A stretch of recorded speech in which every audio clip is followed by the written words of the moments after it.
Yang kedua, kalau kita bicara tentang framing P21 katakanlah demikian, saya ingin menggunakan dua pendekatan. Pertama pendekatan otoritas, yang kedua substansi. Kalau ya kita ada informasi tentang pengumuman tersangka dan kita bertanya kepada polisi dan polisi secara mandiri mengumumkan bahwa seseorang itu sudah tersangka, ya memang itu kewenangan polisi dan memang sudah ditetapkan tersangka.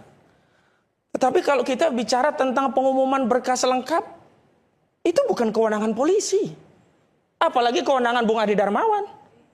Maka pada dasarnya kubu Jokowi berulang kali mengatakan ini berkas P21, P21. Oke lah kalau tadi berkas P21 dari jaksa, tersangka, tidak diberikan tembusan, nggak ada kewajiban. Lalu bagaimana dengan pelapor? Apalagi urusannya dengan pelapor. Lalu apa dasarnya di seluruh media mengatakan ini P21, P21?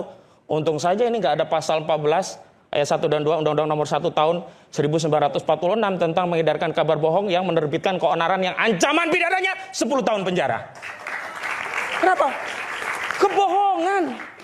Justru kalau kita bicara tentang alasan subjektif dan objektif untuk menahan, adanya repetisi tentang suatu tindakan yang dianggap kejahatan, hari ini kubu Jokowi selalu merepetisi kebohongan-kebohongan, hoak terus.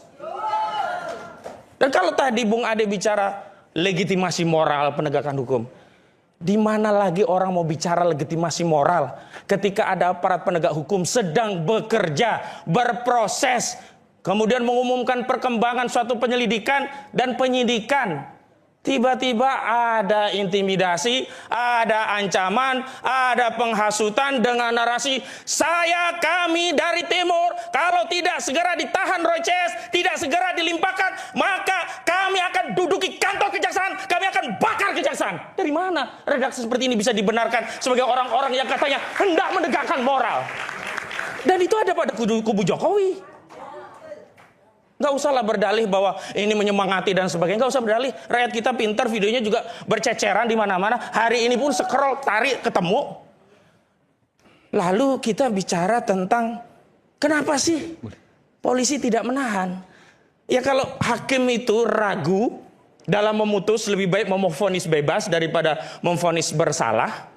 Maka di penyidik ini sepertinya sedang menerapkan kaidah itu dalam tingkat penyidikan. Apa yang ada pada kewenangan penyidikan yang paling krusial adalah kewenangan untuk menahan. Maka seorang penyidik ketika ragu atas sebuah peristiwa, apakah benar-benar sih ini sebuah peristiwa kejahatan? Padahal ancaman pidananya di atas 5 tahun loh, 12 tahun penjara.